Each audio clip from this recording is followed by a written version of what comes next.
Top 10 countries with the highest number of beggars. 10. Brazil. Brazil faces deep income inequality despite being one of the largest economies in the world. An estimated 200,000 to 280,000 people live on the streets, driven by unemployment, urban poverty, drug addiction, and lack of affordable housing. 9. France. Even in one of Europe's richest nations, homelessness remains a serious issue.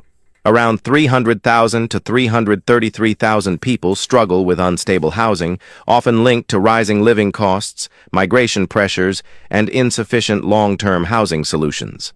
8. United States. The U.S. reports approximately 650,000 people without stable housing. Skyrocketing rents, mental health challenges, substance abuse, and limited access to affordable health care have intensified homelessness across major cities. 7. Sudan. Years of conflict, economic collapse, and displacement have left Sudan with 400,000 to over 1 million people surviving on the streets. Ongoing instability continues to worsen living conditions for the most vulnerable.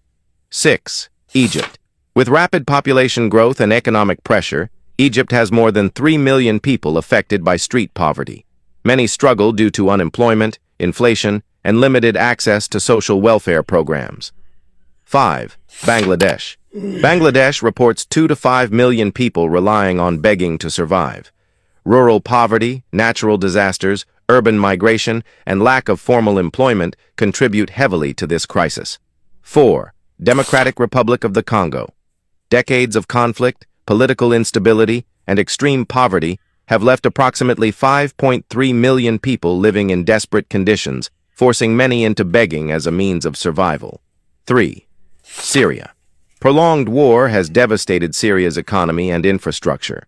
Over 6.7 million people have been pushed into extreme poverty, with countless families displaced and dependent on street begging. 2. Nigeria. Nigeria has more than 7 million beggars, fueled by rapid population growth, unemployment, regional conflicts, and limited access to education and social support systems. 1. Pakistan. Pakistan ranks first, with an estimated 8 million people begging for daily survival. Economic instability, inflation, unemployment, and organized begging networks have turned street begging into a widespread social crisis. Chibalekawa imwe abasiiga Uganda enziro. Uganda teriimu mu nsi ezirimu abantu abali obubi ennyo okutuuka ku ssa ery'okubeera babbeegaazi ku nguudo. Si yenze eyakola akantu kano oba si nze yakola okunoonyereza kuno. Nedda, bazungu. Era kibaleka wa mmwe abawuunyeerera mu bazungu nga musiiga Uganda kwegamba erinnya ebbi. Uganda tetuli bubi. Uganda tuli bagagga. Era Uganda tetulinayo babbeegaazi ebyaddala as compared ku nsi yonna.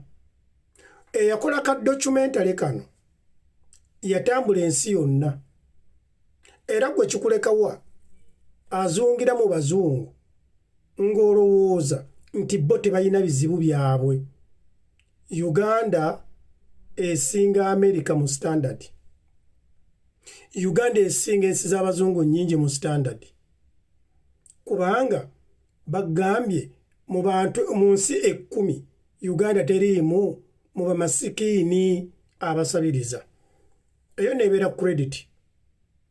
Oyinza okubeera nga olina obuzibu ku president w'eggwanga oba omuntu afuga Uganda nga tomwagala, which is okay. Oyo gwoba olaga nti toyagala. Ne mulekerawo okwonoona ekifaananyi kya Uganda. Buli lwe mwogera ebibi ku ggwanga lyaffe Uganda, abalambuzi beesala, ba-investors beesala, ba-tourists beesala. Ekiviiramu ensi yaffe okufiirwa. Ani afiirwa? Igwe nange. Kitegeeza bw'obeera ng'ogenze mu nsi yonna gy'olaze yugira ekituufu nti Uganda yaakabi naye obuzibu nti gwe obulina ku mukulembeze okusinga okwonoona eggwanga lyaffe. Amerika waliyo abantu abatalina mirimu okusinga Uganda. Bakulaze Amerika esinga ba beggars. Bakulaze ensi ezirina bamasikiini Uganda nga teriimu. However, gwali ku ground oyinza okugamba Edi naye bali mu kyekubira nedda. Ebintu bino babeera bakola documentaries zino bayina ennamba ratios kwe zitambulira. Oba nga 10% oba ku bantu 100 oba kuba bwe batyo. Kati Uganda tuli baakabi nnyo nnyo. Era nze omuntu ayogera ekibi ku ggwanga lyange Uganda aba nkoze bubi nnyo. Uganda nsingagga nnyo.